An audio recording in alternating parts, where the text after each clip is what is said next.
It's been a really hard couple of years.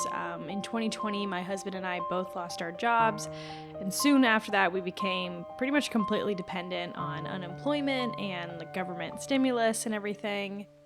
I've spent so much time job hunting, but I never once stopped to just sort of question all of this. Like, why? Why am I wasting all of this time just looking for a job? I have thought a lot about this, and if I'm honest with myself, one of the biggest reasons I've spent so much time looking for a job is because of money. Just money. And I can't even believe I am saying that out loud right now. But it's like, for what? For food? For a place to live? For electricity? What?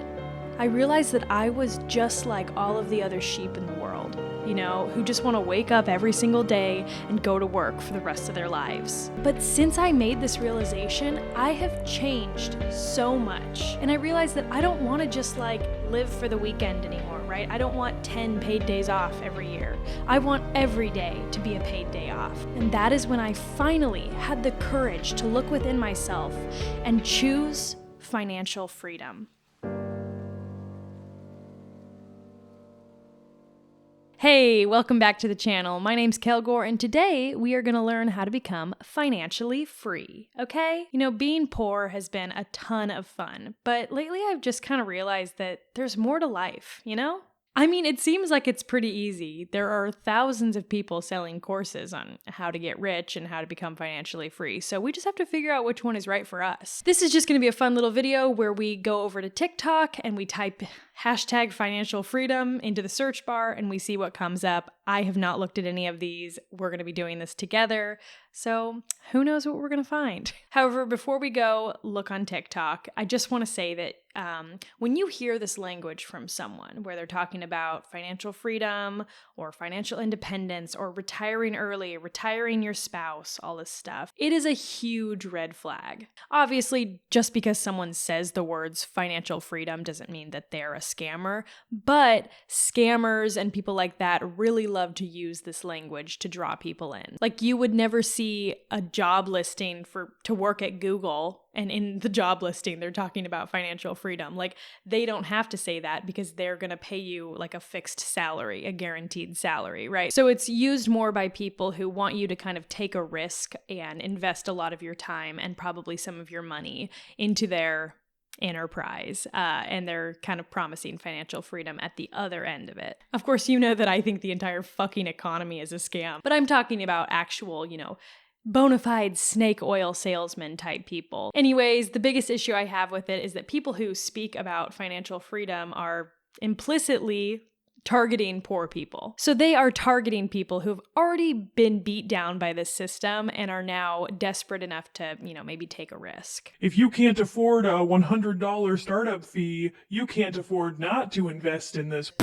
Anyways, I'm sure a lot of these points will come up in the videos, so I'll talk about this more kind of as we watch. Okay, let's go. If you're 20 to 30 years old, I want you to stop scrolling right now and listen to what I have to say. If you don't listen to anything else that you hear on TikTok today, listen to this.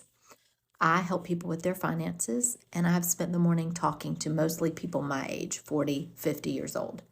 And here's what they all say. I wish I had known this information when I was in my 20s and 30s. Okay, can you just tell me what it is already? They would have been so much better off. They would have had so much more money, and they wouldn't be talking to me.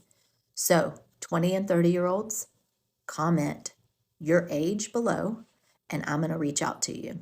After you do that, if you want to speed up the process, go to the link in my profile, fill out the job form, and I'll be able to contact you a lot faster. Thanks. Wait, what? Did she even say it at any point what the tip is? It's just a total fucking click funnel scam thing. So in the comments, there's a bunch of people saying I'm 26, I want to stop living paycheck to paycheck. What is this link? Okay, so it's just like a link tree. Webinar registration, let's talk finances, want to do what I do. Okay, that's another thing that in my opinion is a great red flag for if something is kind of scammy or not. For example, if I'm a waiter at a restaurant, I bring you the food, I clean things up, I don't have to convince anybody that they should also become a waiter. And if they did become a waiter, because of me. I wouldn't make money off of the fact that they became a waiter. So anytime you see someone who is trying to sell you something like this, and they also want you to start doing what they do, that is weird. Why would they want more competition? If they're in sales of some kind, why would they want more salespeople taking up all the leads? Doesn't make sense. And the only reason that she would want to do that is because she's going to get some kind of bonus or kickback because you joined. Huge red flag. Unfortunately, all of her stuff is just fill out this form, which is, genius because you can't learn anything until you fucking fill out her forms. I mean, I don't know this lady. She might be a super legit, amazing financial coach, but these tactics she's using are fucking weird. Okay, let's click this guy because this looks annoying. It says, this is the path to not having to work again. One money hack that the rich do not want you to know about. Actually, most wealthy people are happy to tell you how they did it because they know most people won't do it. Okay, so he said they won't tell you about it, but then he says, actually, they will tell you about it because they know you won't do it. Which is it? But when people do talk about like how you can get rich too, that's another huge fucking red flag. Why would they spend their time telling other people how to get rich? Just why? But for the few that are going to, here it is. When you want to buy something, don't buy it based on the cost and how many dollars you have to pay for it. Okay, but if you only have a certain amount of dollars to pay for it, that kind of matters. Buy it based on the interest you need to make off your investments to afford it. For example, something like Netflix is $10 a month. Most people look at that and go, I can afford $10 a month. The few will invest $2,500, paying them $10 a month in interest. Okay. Oh my God. So don't buy Netflix. Instead, invest $2,500 in something. And then the $10 you earn from that investment every month goes to pay your Netflix. Oh, do I have money for a $10 Netflix subscription? Well, I have $2,500 I can just invest in something indefinitely. So yeah, I guess I have $10 a month. That's 250 months of Netflix that you just have lying around? How many years is 250 months? That's 20 years of Netflix that you just have lying around. If you had 20 years of Netflix just sitting around somewhere, you're not going to go, oh, can I really afford this Netflix subscription? If you always look at purchasing through this lens, you will get to a point where you don't have to work again. Follow to get to financial freedom. Okay, but how do you get to the point where you just had $2,500 to fund your Netflix subscription? But he is right in that once you have capital, like massive amounts of capital sitting around, you can make that money work for you. And that money that you gain from that investment or whatever on top, you can use that to pay for your everyday costs. But also, I fucking hate that phrase, make your money work for you, because I'm like, who did the work?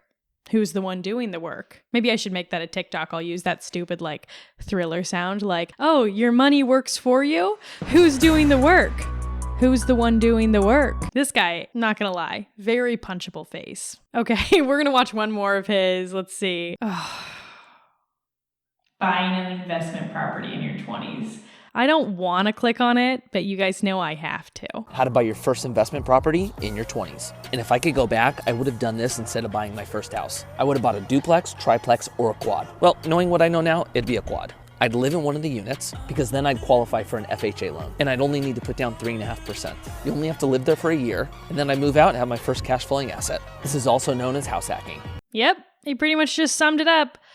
Don't buy yourself a house. Instead, buy a rental home, a duplex, or a quadplex. Ideally, a quadplex, because then you can really maximize how much you can fucking exploit people. Because instead of just being able to exploit one person or two people, you can exploit four. It's just like the video I made about Tommy Cruise and how he fucking uses the FHA loans and he lies about his address and he doesn't actually fucking live there. At least this is my opinion. I'm just saying, this is a real thing that they do. They exploit the system because they know it's unregulated. Okay, we're going to find someone else. Okay, this is Team Bull Trading. I'm a self-made millionaire by the age of 25. I definitely don't come from money, and this is one of my biggest keys to success. I am so picky with how I spend my time and who I spend my time with. Seriously, if we're not on the same vibe as get money, financial freedom, and a life of prosperity, then we are not at the same table. If I walk into an event I don't like, I'll leave because that time is valuable. If we meet and you are negative or full of gossip, I will not talk to you again because that is not the vibe I'm on. You spend your free time watching Netflix while I spend my free time looking at stock charts and reading entrepreneurship books. And just as your time is important, so is the time you spend consuming content. So if you want to look at content that relates to entrepreneurship, stocks, side hustles, and getting money, you know who to follow. Ugh, this is so stupid. I don't even really have anything to say. I just want you guys to see how stupid this guy is. I just love this part about you spend your free time watching Netflix while I spend my free time looking at stock charts and reading entrepreneurship books. Okay, this one looks really annoying because it's like when one guy very smugly talks to himself in a video and he's like both people. Let's just see what it says. How'd you quit your job and become financially free? First, I lived humbly and below my means. Yeah, below your means, cliche. Okay, second, I made more money by creating a side hustle. We're gonna say that? Cliche. Okay, and third, I invested your money in the stock market.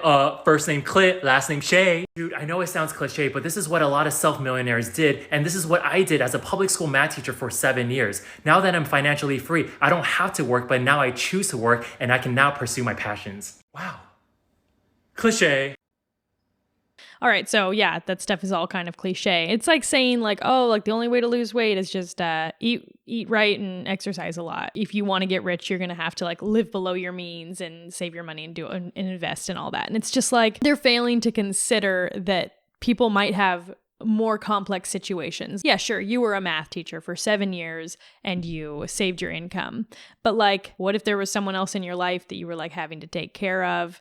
That really like changes the whole dynamic. Or what if you couldn't work for some reason during a period of that time? I don't know. Let's see what he's selling. So he says, former teacher, financially free at 33, intro to investing guide. He talks a lot about Bitcoin and stocks. Let's see his link tree. Also, I know that having a link tree doesn't mean that you're a scammer. You could just have like your Instagram and your Twitter and some other thing that you like, your podcast or something. But there's something about when people have a link tree, it makes me go like, oh, okay. When it looks like this so that you can like sell all this different stuff. Yeah, this is just a bunch of shit. Support me and my team on Patreon. Okay, let's see. How's his Patreon doing? It doesn't say how many people are supporting him, which not very transparent of you. Not very financially free of you. I don't know what that means. It says 3 things to do if you want financial freedom. 3 things to start doing now if you want to get on the path towards financial freedom. You probably won't like the third one though. Number 1 is to sleep less. If you get up an hour earlier every day, that's over 2 weeks that you're adding to your year that you can be more productive. You have to sleep. You need to sleep at night. Your body knows how much sleep it needs, okay? You don't just get to decide that and add 2 weeks to a year. Fuck off. Number 2 is read more. Oh my God, shut up. You need to absorb other people's knowledge. You can't do this on your own. If you think you can, you're an idiot. Number 3 is prioritize. Most people don't have enough time for family, play, and business, so you gotta pick 2. Play might have to take a back seat for a couple years. I will never stop prioritizing play. Yeah, this is just the same weak shit we always hear. Okay, this is actually one of my favorites. Is he's very like, I don't know how to describe it. It's like this sort of like Christian pseudoscience bro, like Republican kind of, I don't know how to describe the vibe, but they've all managed to start these podcasts. And they're usually these podcasts where there's 2 to 4 guys sitting in a room talking. What am I trying to say right now? What I'm trying to say is that like they all build these little very high production value looking studios so that they can film their podcast and make these little clips out of it and make them go viral on TikTok. And it's just like the most manufactured bullshit. Like they're basically trying to copy like the Joe Rogan setup. My point is that like all these nobodies have these podcasts about whatever the fuck they're trying to sell you. And of course they always talk about financial freedom on them. They always talk about this kind of stuff. They built this whole little podcast studio just to fucking do this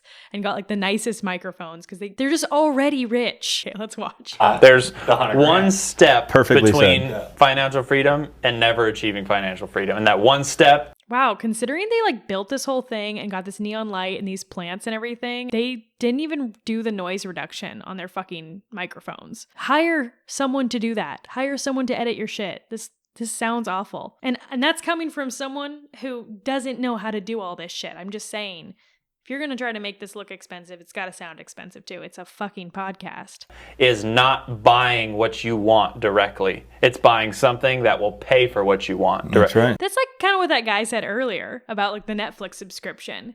Like you want a guitar, so instead you're going to like buy a fucking rental house so that you can afford the guitar. But the investment thing costs way more. So stupid. It's such stupid advice. The one just side step will make your whole life so much easier. Yeah. That's fucking it. That's it. The fuck is this account? Full interview on our YouTube. Yeah, well, does it sound like shit? Never buy anything with money you sacrificed your time for. Only buy things with money that your money made you. Okay, whatever.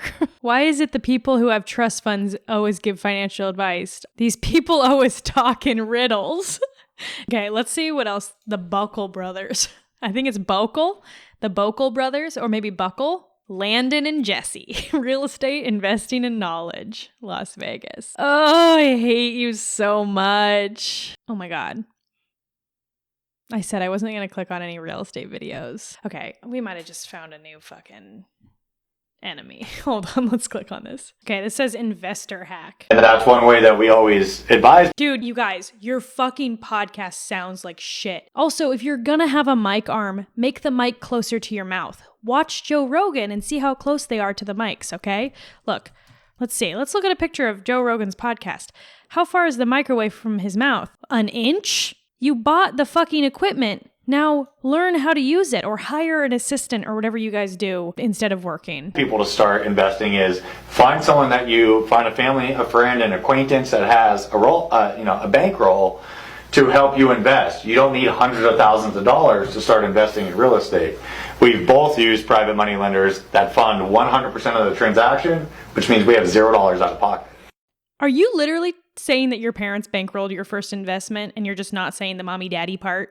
Are you fucking serious, Landon and Jesse? Guys, if you don't have money, just find a family member that can bankroll you. They're literally saying the fucking quiet part loud. That's so fucking stupid. They called it an investor hack. Holy shit, the Bokel brothers. I can't listen to your fucking sound anymore. Oh, holy shit. Sam Jarman, is that Addison Jarman's husband? Remember Addison Jarman? I should fucking do a video just on her. Oh, yep, there she is. He's saying, I turn 16 next month. So he's literally targeting like 16-year-old girls with this video. I turn 16 next month. I want to be financially free by the time I'm 30. What should I be doing? Great question. My response doesn't just apply to girls or boys. Awesome, I know I'm only 16, but I want to get on that path to financial freedom. First, hit that plus sign, because that's what I teach, how to become financially free. How does he even talk like her? Like him and his wife have the same like cadence to the way they do their videos. Ugh. Step 2, do you like to spend money? If you do, you should consider becoming an authorized user on your parents' credit card. This will help you build your credit and you'll get cash back for all those purchases when you shop at Target. Oh my gosh, I totally want to build credit so that when I turn 18, I can apply for an FHA loan and buy a house. That will be my first of many investment properties. Exactly right. Step 3, I would consider maybe opening up your own little business. Something simple like selling stuff on Etsy. He knows his stuff. Quick, hit the plus sign. Wow, okay. The first comment says, my parents can't get credit cards. Oh, yeah, I don't know. This is no bueno. Let's see, like what else? He probably just posts the same thing in every fucking video. Let's just see. Oh my God, he has a recent video called Ethical House Hacking because his wife fucking posts those house hacking videos. And I think she started like a trend of making those videos. I don't know if she started it, but I've seen multiple other YouTubers and other people talk about her fucking house hacking videos. So let's see. Okay, so here we have a 1-bedroom townhouse. What? You don't want it? Why? I haven't even got to the good part. The asking price is only $200K, which means the monthly mortgage with the HOA will be $1,300 a month. That's too much a month? What? You want a 4-bedroom house? But I thought you said you were a poor college student and that you were single. This makes no sense, but okay. All right, behind me is a 4-bedroom house with no HOA. Asking price is $600,000, which means your monthly mortgage is gonna be $2,400. You like it? Well, of course you do, but how are you going to afford it? That's genius. Okay, so if I understand this correctly, you're going to live in 1 bedroom and then rent out the other 3 bedrooms to tenants. And you'll be charging $800 per bedroom. That's $2,400 a month. That means you'll be living rent-free. Gosh dang it, of course I should have known that you're following Sam for all the money hacks. Wait, so he called this ethical house hacking, but then didn't talk about the ethics at all. He just put this little thing in saying, look at the comments. I'm going to read his comments. But first, the first comment says, how does a poor college student get qualified for a $600,000 home? Residential loans won't allow rents to be counted as income. And he responded and said, I got an FHA loan when I was in college. Parents did co-sign it, but there's other creative ways of getting a loan, or do it after your first job. Dude, do you not see the fucking privilege that you have and that you're turning your privilege into like fucking capital? Oof. In the comments, he said he would talk about how ethical house hacking is. So let's see. Why can't we normalize doing business with our friends and family, but we'll easily rent to a billionaire? First of all, who the fuck is renting to a billionaire? What the fuck are you talking about? But I think what he's saying is like, why is it unethical to rent to your friends, like house hacking, but not to like some person who maybe has a good job and can afford to rent from you? This is called house hacking, and if done properly, helps the homeowner and the tenants. Is that it? That's his like pinned comment. Bro, like you did not explain at all how that is ethical. What the fuck are you talking about? Yeah, I cannot get over how terrible of an idea this is. First of all, who the fuck buys their house when they go move to college? Like, oh, I'm gonna go move to Yale. I don't know where the fuck a college is. I'm gonna go move to UCLA, and just outside of UCLA, I don't want to have to rent, so I'm gonna buy a house. Like, first of all, I think college towns are usually more expensive because there's like more going on in the city. So there's like more commerce and stuff. Another reason college towns have expensive housing is because you have this influx of new people every year looking to rent. Do you know anybody that moved to college and was like, oh, when I move to college, I'm going to go Buy a house? So he failed to convince me that this was ethical. Sorry, buddy. He talks a lot about like the Federal Reserve and the crypto bubble, housing bubble. Like a lot of these storm is brewing.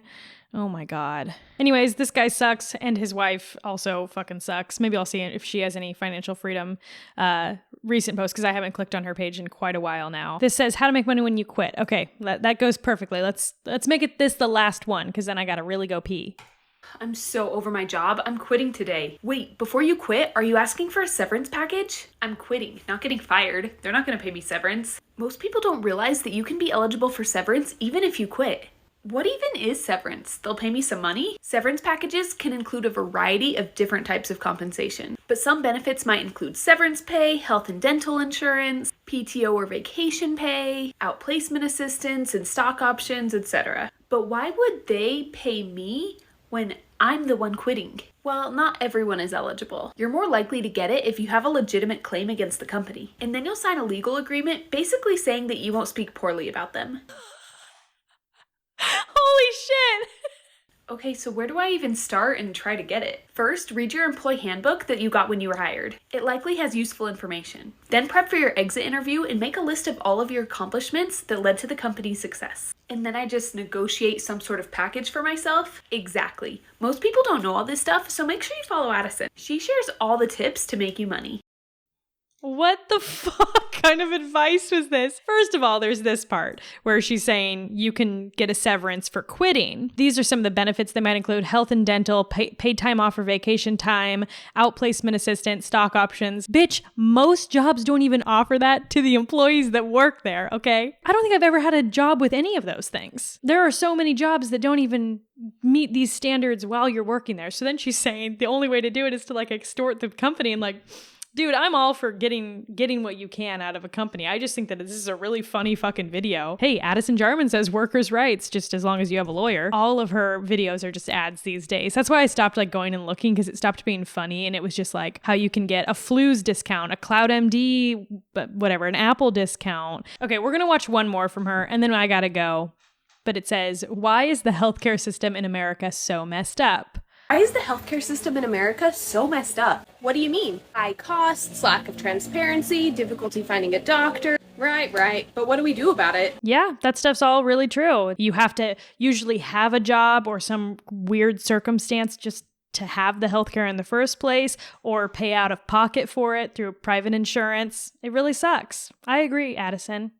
Do go on. There's cool companies like CloudMD. They're building a huge healthcare ecosystem where all the patient's needs are taken care of in one centralized platform. Nice. We need more affordable and accessible healthcare. Yep, and CloudMD just acquired MindBeacon, which is a digital mental healthcare platform. So they're going to be doing some big things. Sweet, I'll check them out. MindBeacon? Wait, I think I tweeted about this. So this is like adding a fourth party, right? Because we already had third-party healthcare, but now you have like an app to manage your fucking third-party options. God, this sucks so fucking bad. If you are on your way to America, do not come here, okay? It is not safe. I can't with this shit anymore. Guys, that was a lot of fun. I feel like we really learned a lot about how to become financially free. Instead of buying a coffee this morning, I actually invested $800 in MindBeacon, and then the residual income that I make off of that, I will spend on coffee later. So I'm just making my money work for me down in the money mines, and it's great. And now I feel like I've learned so much. Anyways, that was a lot of fun. Thank you for watching. I do want to say thank you for all of the support recently on my channel. You know, once I achieve massive commercial success, I will finally be happy. But in the meantime, your guys' comments keep me going, so thanks. Be sure to subscribe if you haven't yet. And I don't know, I never really say all this stuff at the end that I'm supposed to say, like hit the like button and hit the bell to turn on notifications for every video, and go turn on my Twitter notifications too, so that you'll be fucking notified every time I tweet. Don't do that. Don't do that. That's a bad idea. Try to figure out my birthday so you can send me a lock of hair when the big day comes. Comment below and tell me what color underwear you're wearing. You know, just stuff like that. I love our relationship, you know? I really do. Anyways, sweet dreams. I love you. Good night.